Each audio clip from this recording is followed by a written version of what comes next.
ว่าของแก้เดี๋ยวแมลงต้องไปไหนดีอ่ะ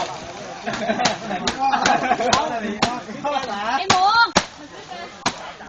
เด็กวันเหล็กสาวน่ะครับผู้ชายมาจะให้ขุดดินตรงไหนดีเสร็จแล้วค่ะอีก2 ลูกก็เสร็จแล้วค่ะ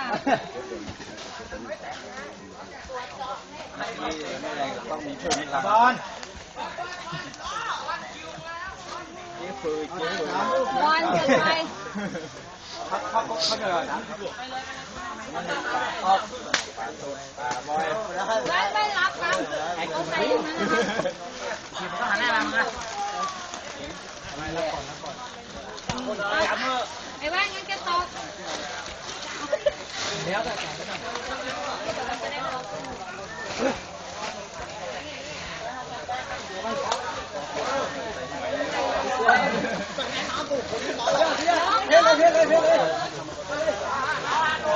ผมมาถึงอ่ะผ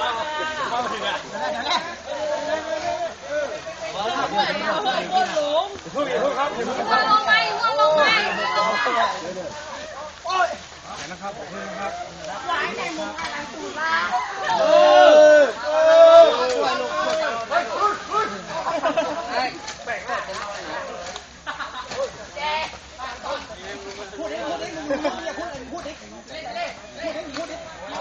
ไปเห็นไหม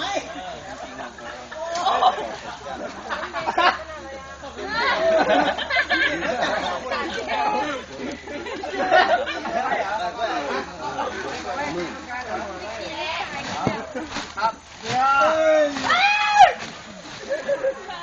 เก็บเอาไว้แล้วใจต้องการย้ำและจำเข้าใจ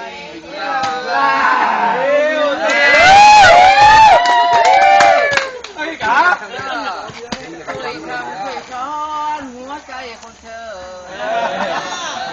คอลูกคอยังไม่รู้ตัวหรอก